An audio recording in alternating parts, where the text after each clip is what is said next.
So here we are at Timetoast. We're all signed in and we're good to go.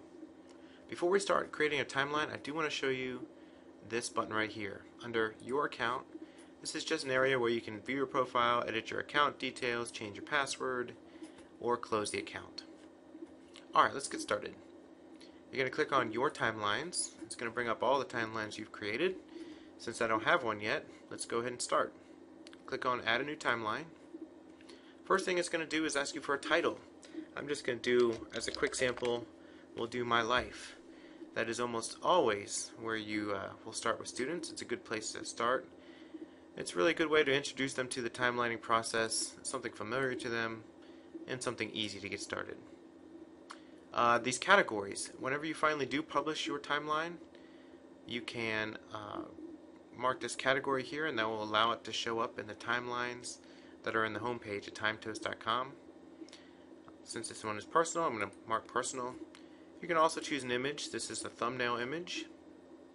That will allow you to kind of customize what the outset of yours will look like. I'm just going to pick one real quick. Since we're doing My Life, let me see if I can find one with me, or how about my daughter. Here's a good one. Alright.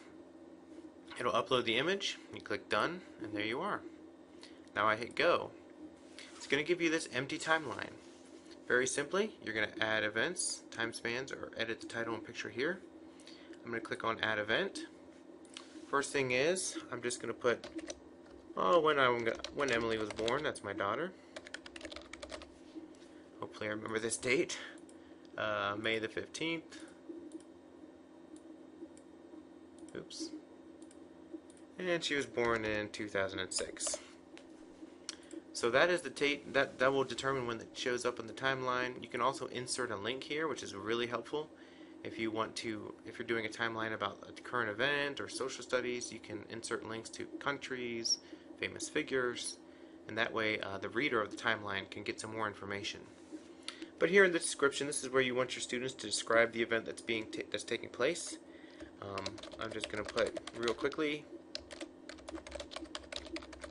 born in Pinehurst, North Carolina. And I can choose an image here to associate with it. I think I'll probably just use that same image. And done. And then I click on Create Event, and there she is. Now, as you add more events, they will populate in here the time span. If I click on that, you can tell exactly when you want it to start and end. Since this is my life, it makes sense that it would start on my birthday. And what this does is it limits the timeline, so it only shows a certain amount of a certain range. I'm just going to put My Life as the title here. So here's the range. It starts in 1976 on my birthday and then goes all the way into the present day. Now, depending on the timeline you're creating, you can have a whole other set of ranges. You could do a range of the Renaissance era. You could do a range of World War II battles. Whatever fits your timeline, have your students add that time span. Alright, so I've created my event. I'm not going to create a bunch of events because it's pretty self-explanatory. You just keep adding them and add the time span, and you're good to go. I'm going to click View Timeline just to see what it will look like to others. And there we are. You can also change it to text view, but that's not nearly as cool as the timeline view. So there's my first timeline.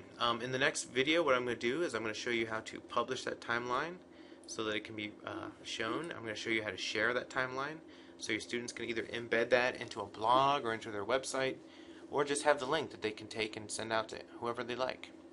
So in the next video, Beyond the Basics, we'll get into the sharing and the embedding of the timelines.